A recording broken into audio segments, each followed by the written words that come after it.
Assalamualaikum warahmatullahi wabarakatuh. Saudaraku yang berbahagia, saudaraku yang dirahmati oleh Allah, selamat berjumpa kembali dengan saya.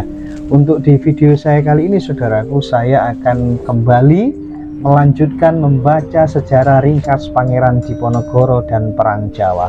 Untuk di video yang kemarin saya sudah di bagian yang ke-33, yang mana di bagian itu adalah telah terjadi perundingan, perdebatan sengit antara Pangeran Diponegoro dan Jenderal De Cock, yang pada akhirnya ternyata Jenderal De Cock ini menjalankan siasat buruknya dan menangkap Pangeran Diponegoro, dan inilah akhir dari perjuangan Pangeran Diponegoro dalam Perang Jawa atau Perang Diponegoro yang terjadi antara tahun 1825 sampai 1830. Saudaraku yang berbahagia, kita lanjutkan ke bagian yang ke-34. Saya ulangi sedikit dari yang kemarin, bahwasanya Diponegoro sudah ditangkap dan dipersilakan untuk menuju ke kereta kuda yang telah disiapkan oleh Jenderal De Cock. Saudaraku yang berbahagia, kita mulai.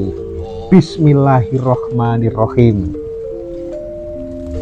Pangeran Diponegoro keluar menuju kereta kuda dengan dikawal oleh Joyo Suroto yang membawa kotak sirih pangeran. Joyo Suroto atau Roto ini adalah punakawan dari Pangeran Diponegoro. Mereka akan duduk bersama Kapten Robes dan Mayor Desturs. Di luar, Pangeran Diponegoro disambut oleh pengawalnya dalam suasana yang sangat-sangat haru. Mereka tidak bersenjata lagi karena telah dilucuti sebelumnya oleh Belanda.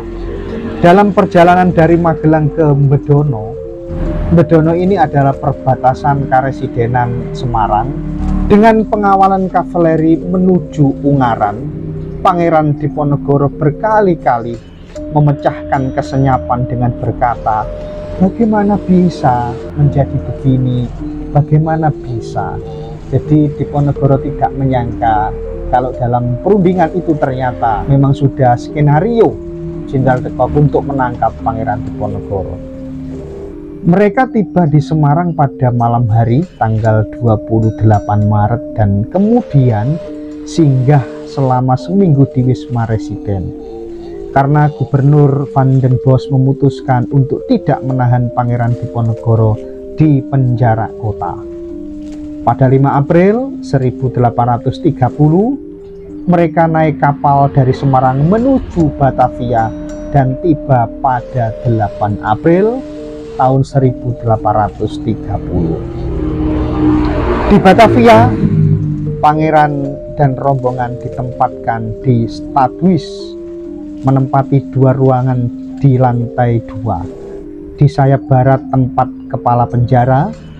Di Stadhuis itu Kiai Mojo dan rombongan juga ditahan di ruang bawah tanah yang sempit dalam keadaan mengenaskan.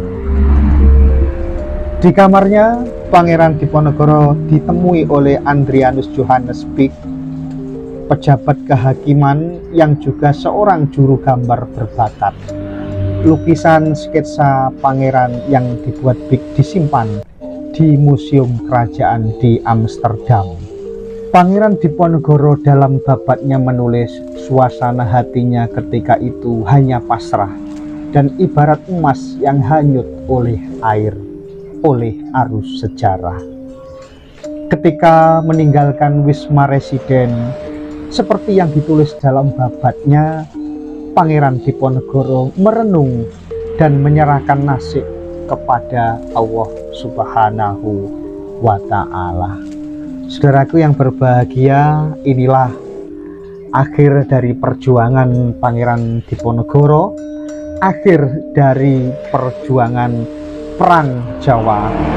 Diponegoro ditangkap oleh Belanda dengan siasat yang licik. Saudaraku yang berbahagia, ikuti terus saya membaca sejarah ringkas Pangeran Diponegoro, dan mudah-mudahan bermanfaat untuk kita semua. Saudaraku, nanti kita lanjutkan untuk membaca berikutnya, yaitu akibat dari Perang Jawa. Ini sungguh luar biasa akibat dari Perang Jawa, karena Belanda mengalami kerugian yang sangat-sangat dahsyat atas daripada perlawanan dan perjuangan Pangeran Diponegoro bersama masyarakat Jawa waktu itu. Saudaraku, terima kasih atas perhatiannya. Ada kekurangan, mohon maaf yang sebesar-besarnya. Saya akhiri, wallahul muwaffiq ila aqwamit thoriq. Wassalamualaikum warahmatullahi wabarakatuh.